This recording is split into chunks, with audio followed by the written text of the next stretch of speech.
Warning, Sandy Shocks has come for Regulation C, and it's hiding a secret that it wants none of you guys to know. It's gotten so out of hand that Sandy Shocks has even attempted to get this video flagged repeatedly for suspicious activity.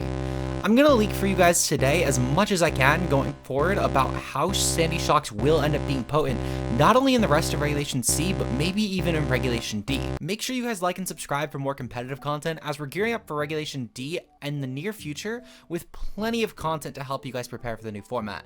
And this is the best way to make sure you guys don't miss a video. With that said, shoutouts to Kurt as always for editing all of these videos, and let's get started on why Sandy Shocks is so potent in this format. So to understand where this underlying threat first began, we do need to actually rewind a bit all the way back to Hartford Regionals. As most of you guys know by now, I actually managed to make a pretty strong showing myself at this event with a really strong hyper offense team that brought me all the way to 6-3. However, what most of you guys probably don't know is a friend of mine by the name of Griffin had actually managed to make day 2 with a team that is rather interesting. While there certainly are other versions that you can technically call a team, this was the very least the makings of what some might consider a team. This team managed to be built around a fairly interesting Pokemon though by the name of Sandy Shocks, which is probably considered by now one of the worst Paradox Pokemon, really only ranking ahead of Iron Thorns in most people's eyes. Sandy Shocks though was, despite being so universally thought of as lackluster, a really strong part of why Griffin actually had success at this tournament. And I wanted to try and break down some of why this mon could actually be good and give you guys a team that he ended up using. To start off with, why was Sandy Shocks actually able to perform at this event and have actual success here? Regulation C has had a massive power creep, even with just the inclusion of the 4 new Ruin Pokemon being Qianpao, Chiyu, Tinglu, and of course, Wo-Chien, which causes a huge shift in how the metagame has to play. In Series 2, Sandy Shocks actually was a kind of viable Pokemon, especially early on, thanks to the core of Sandy Shocks' Spathor being fairly potent.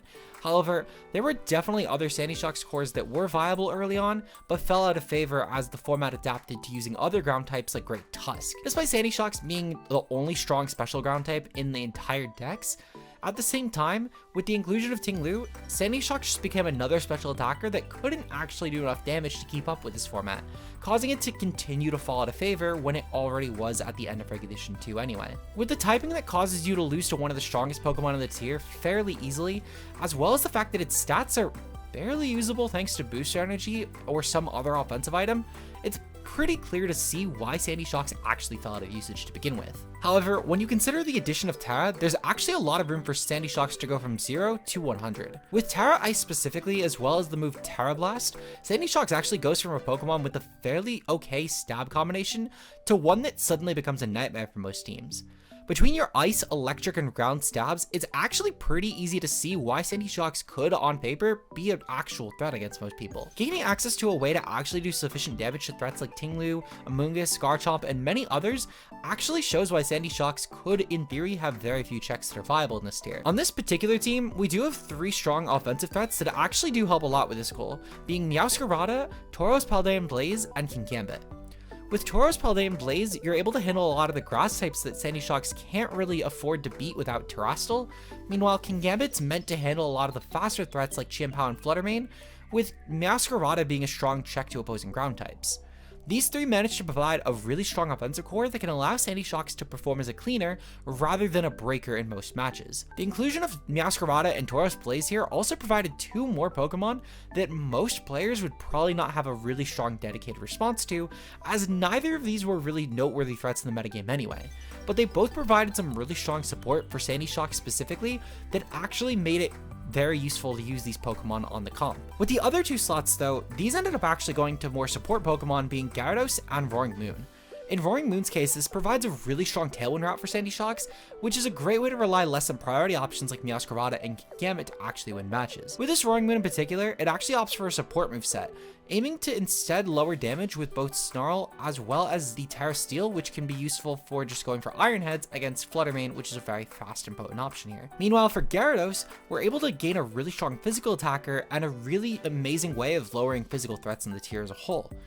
With options like Thunder Wave for speed control, we have another backup way to actually control the speed tiers of an opponent's team, especially against opposing Tailwind builds, which could be very valuable here. With both of these Pokemon, they were essentially meant to make sure that nothing actually could stop Sandy Shocks from not only being the fastest Pokemon on the field at any given time, but also from never being able to do enough damage to it, whether physically or specially. This team proved to have a lot of really strong means of priority anyway to fall back on though, so even if my speed control didn't end up working, we were still going to be pretty set here. This team managed to actually have a really strong showing at Hartford, going 7-2 in the day 1 results. But how good would this team actually manage to perform in a best of 1 setting? If you're looking to try the team yourself on the ladder, I'll provide a rental code here.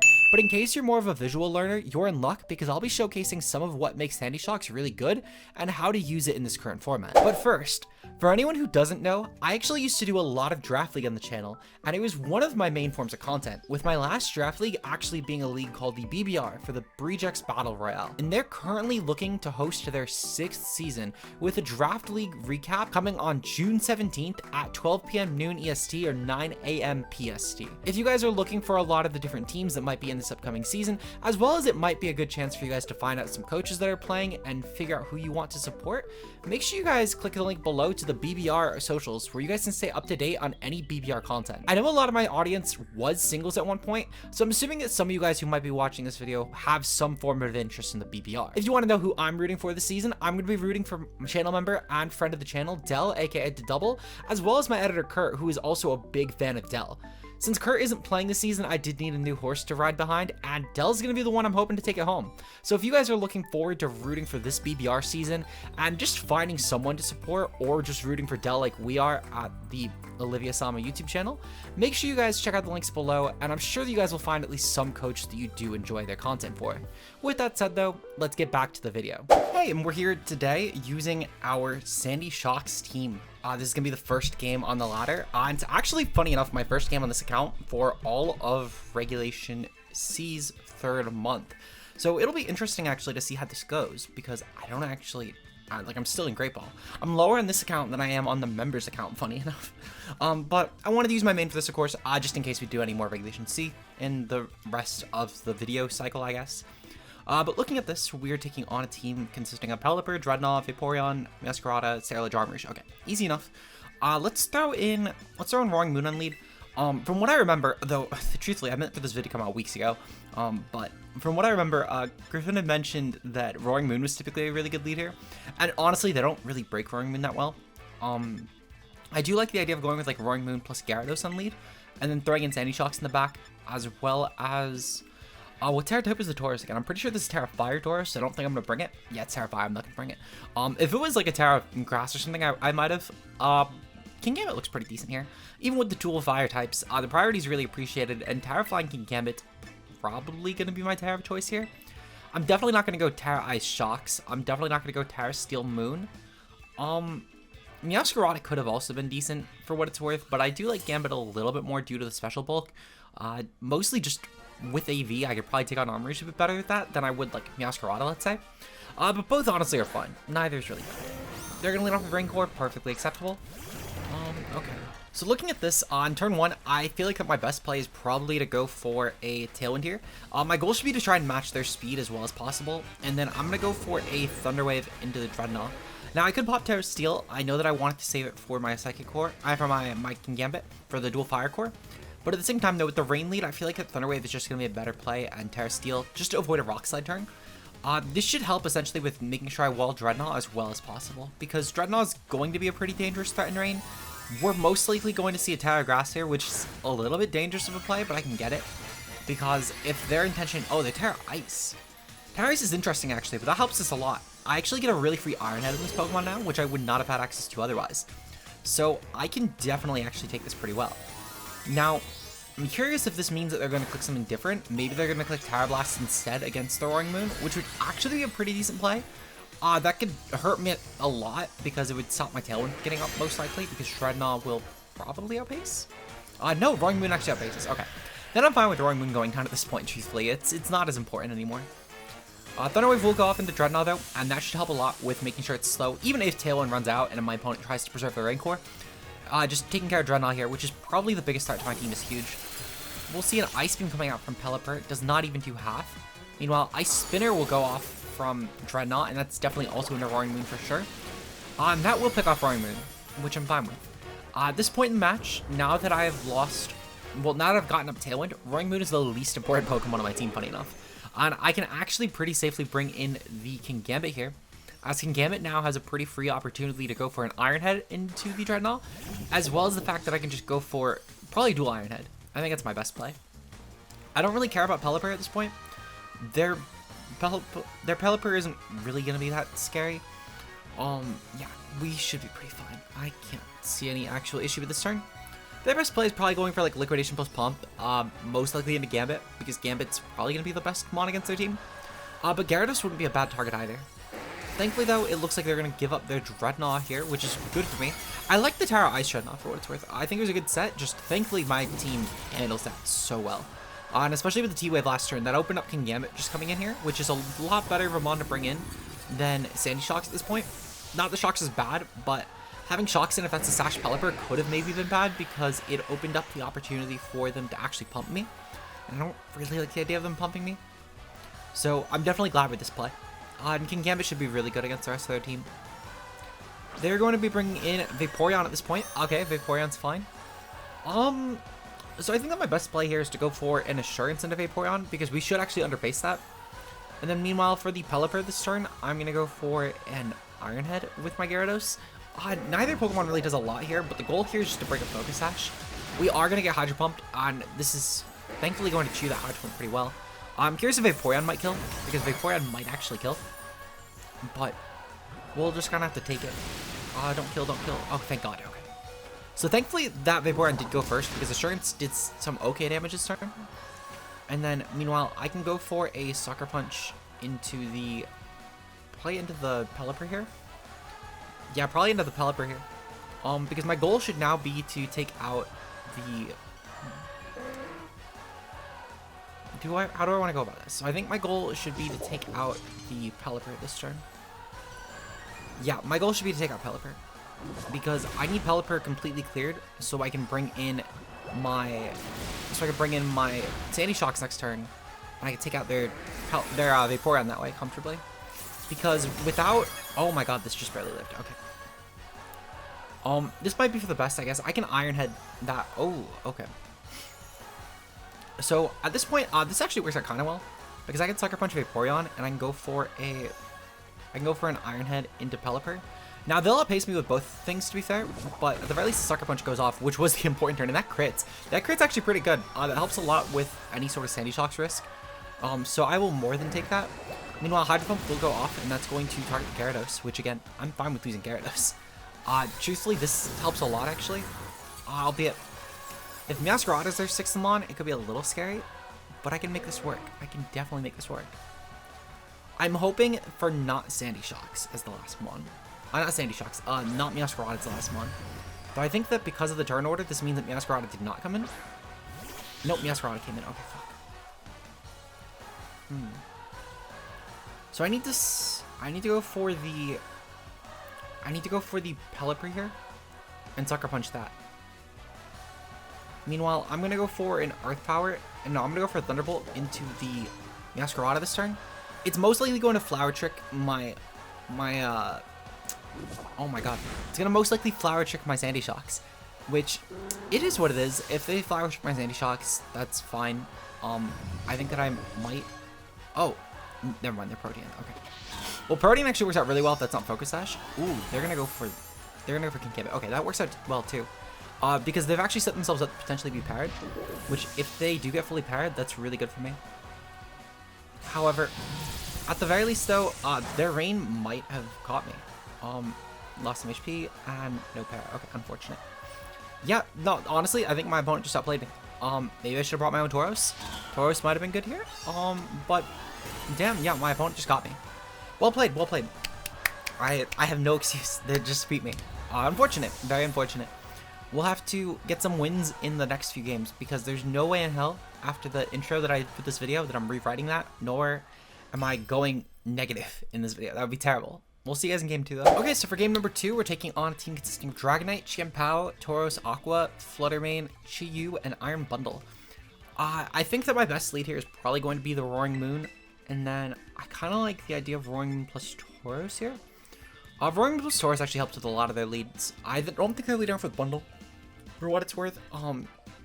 If they do, I can go hard into Kingambit, and King Gambit just kind of has to be my defensive check there. But any other lead, I feel like that Tauros does a really good job against, whether it's intimidating stuff like Chien-Pao, at least in the Chien-Pao plus Dragonite combination, whether it's going for the Intimidate into their Tauros as well, which could be pretty good, but I don't think that Tauros will lead here. For Flutter Mane and Chi-Yu, in that case, I can just go for a Terra Steel on Roaring Moon and then take my neutral hits and just start massacring their team that way. I think there's a lot of options I have. As far as my last one goes, I do like the idea of going with Sandy Shocks here. What Sandy Shocks will offer is, it'll be a pretty good... Well, actually, hold on. So, I'm bringing Sandy Shocks under the premise that I can Terra it. Should Sandy Shocks come to this game? I feel like Sandy Shocks is probably at least better than Meowscarada. I don't really like Meowscarada's matchup a ton here. It's okay for, like, Flutter Mane and Bundle, but those are probably, like... The 3 mons that I feel like it does well against are the 3 easiest mons for this team to handle, I would argue, especially with my lead combination. So I don't really think it's a good idea to bring Meowscarada in this particular game. And it's definitely not going to be a Gyarados game, that's for sure. Despite the fact that Intimidate's good here, Gyarados itself is not. Because I need to Terra Gyarados as well for it to be viable, and I already needed to commit to a Terra Moon here. So I'm going to go with Shocks at least as my win con, and I think that could be decent. Especially if this Flutter Mane isn't booster energy, that could be huge. So Beads of Ruin will pop, that's fine. Photosynthesis pops. Oh, right, Intimidate goes next. Okay. So I guess the question is, what will the Flutter Mane's item be? Because Flutter Mane's item could maybe make a difference here. That could actually be a pretty big decider. No booster energy. Okay, perfect. So then I don't actually need to go for... I don't actually need to go for anything like a Terra. I don't even know if I need to go for Tailwind, to be completely honest. I could actually probably just Flame Charge and be fine. So I'm going to Iron Head into the Flutter Mane, and I'm going to go for a Flame Charge into the Flutter Mane. Essentially, this should help with making sure that I'm boosting up against them. If they're going to go for something like a Gleam this turn, I'm okay with that. They're probably Specs, if I had to guess. They might be Sash, though. But if they're Specs, I just kill them with Iron Head, and I'm pretty okay with that. Barring some sort of like really bulky Spec set, which just means that I'm Flame Charge boosting.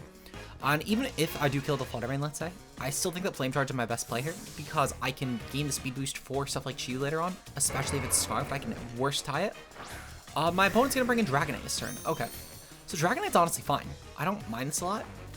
I'm curious, though, about the Flutter Mane. Is this just going for Terra Fairy? Because I feel like Terra Fairy is a pretty good play here. Okay, yeah, Terra Fairy. Perfectly fine. So they're 100% leaning into the Gleam this turn. This works out pretty well for me, actually, because I can now probably afford a Terra Ice Sandy Shocks. And yep, perfect. So we're going to gain that speed boost, which should be huge.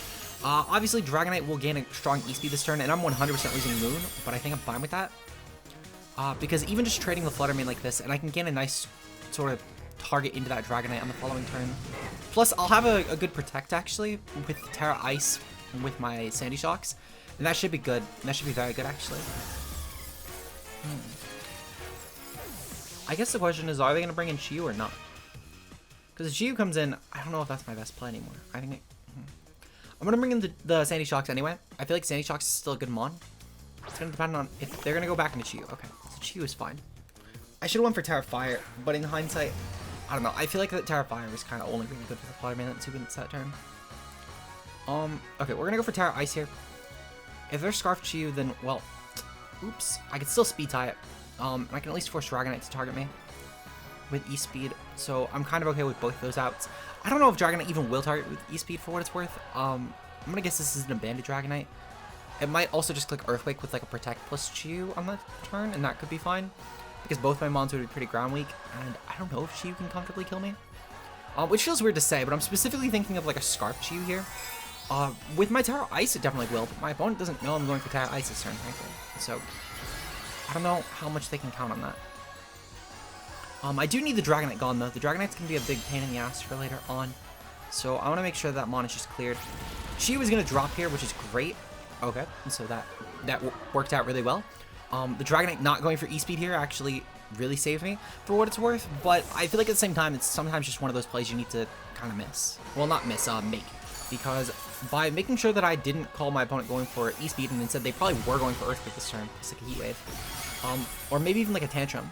But by not just leaning too hard into the fact that they might only click E-Speed, I didn't tunnel vision on that. I was able to kill both their Pokemon. It was one of those really high risk, high reward plays, but I think with the position I was in, I didn't really have another choice.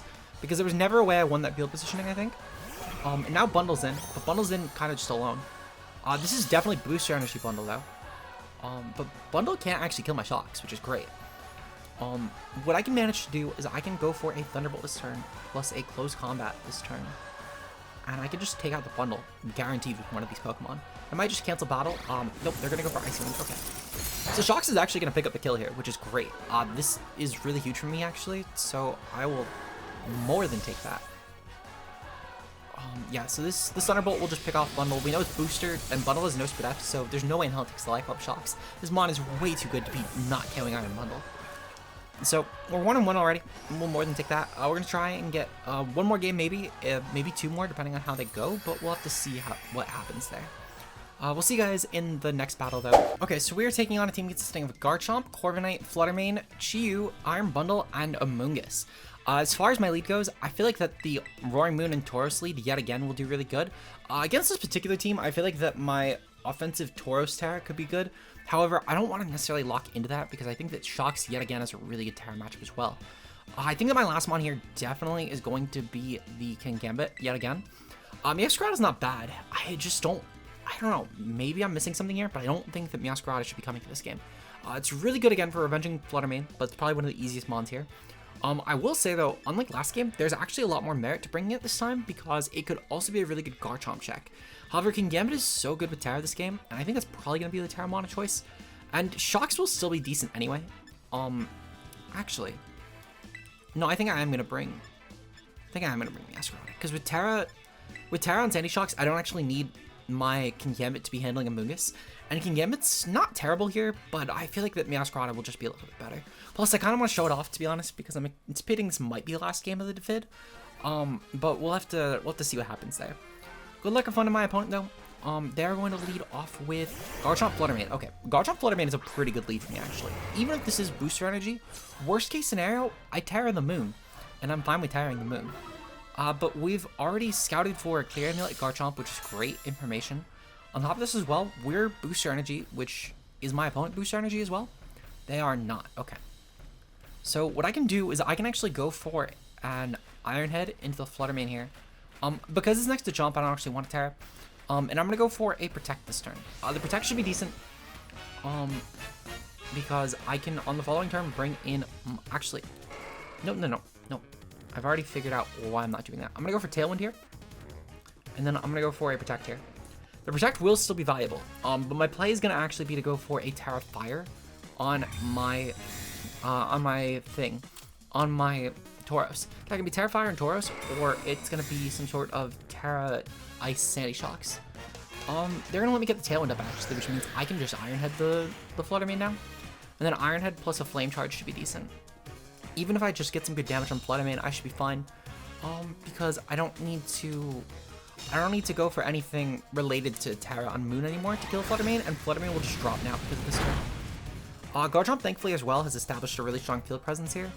I'm going to go for Flame Charge as well with the Iron Head, because I know that both will kill, and I don't need to take any unnecessary recoil, which it might make a difference with Garchomp. I think Garchomp probably just kills anyway, for what it's worth, but it's still important to just try and not feed into the potential for me to die here.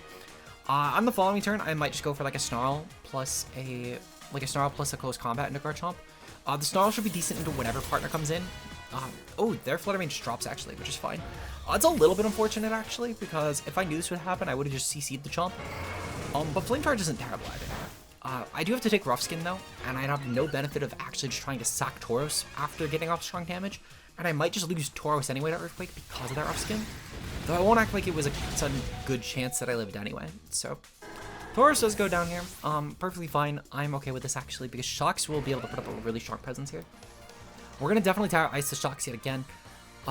We're going to proceed to get off some really strong damage into Garchomp. Well, actually, no, I'm probably going to target the partner slot, truthfully. Because I don't have a reason to target Garchomp just yet. See, they're going into Bundle. And I feel like that with Bundle in particular, my play should actually just be to go for a Snarl here, weaken the Bundle, and then go for a Terra Ice, and then go for a Thunderbolt into the Bundle. Well, that's the thing. I guess either one could Protect. We know that Garchomp's not choice, though. I'm gonna Terra Ice into the Moon. Into the Garchomp. If they predict and go for Protect, good play. but they could protect and bundle just as easily. And I feel like a bundle, if anything, might be the more likely to protect Mon here, if that makes sense. But I don't know. It's a little bit weird of a turn to make. I don't die to either hit though, and Shock should outpace both on the next turn. So I'm okay with this. They do protect the bundle. Okay, so this works out very well for me. But truthfully, that play could have went either way, so I'm not really too concerned regardless.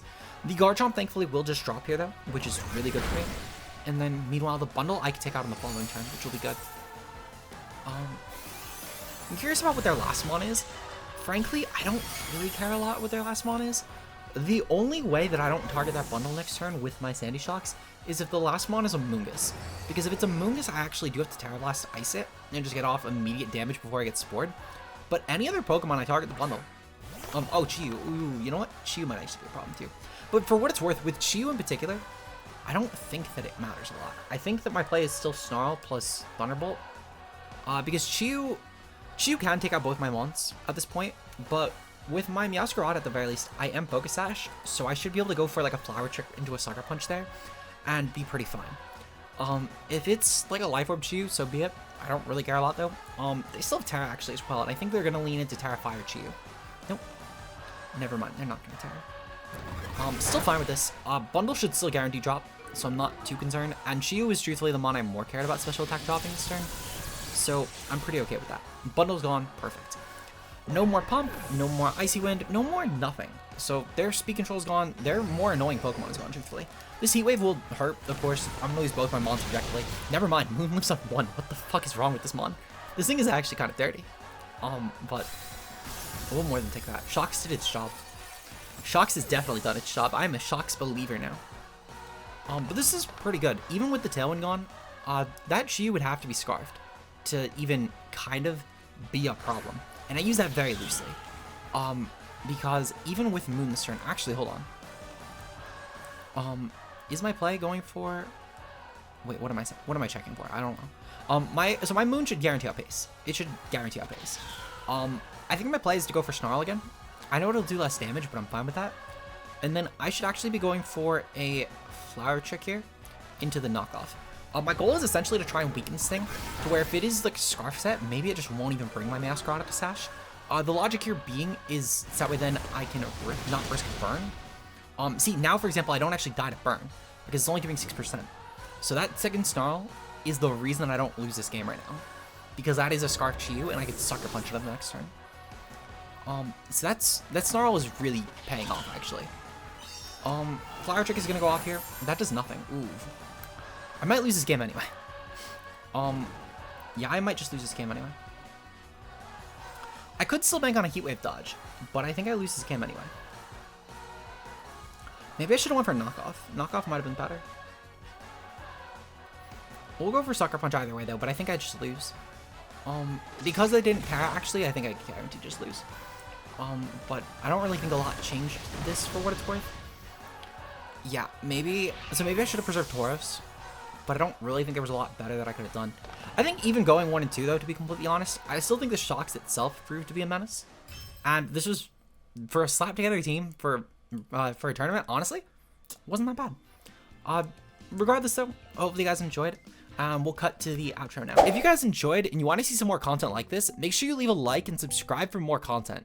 Shoutouts to Kurt as always for editing today's video. Make sure to check him out below, as well as Dell, who's going to be our BBR pick of the season, guys. We need to make sure that Dell can get the most reacts on the BBR server, and if he even reaches 40 by Saturday, you'll have a bonus stream this week. So that's your incentive to go help make sure that Dell gets to 40 reacts in the BBR server. Also, shout out to our channel members. For only a couple dollars a month, you guys can join this wonderful roster of people and you get 2 bonus videos every month. For our current channel members, this is going to be Mia, Zeke Zero, Bbat, Timo Mueller, Fonzie, Bam Bambi, Rao Plays, Obo, Johannes B, and of course Dell, aka Double. Thank you guys all for the extra support this month. With that said, I'll see you guys on Friday for our next upload. Peace out, guys.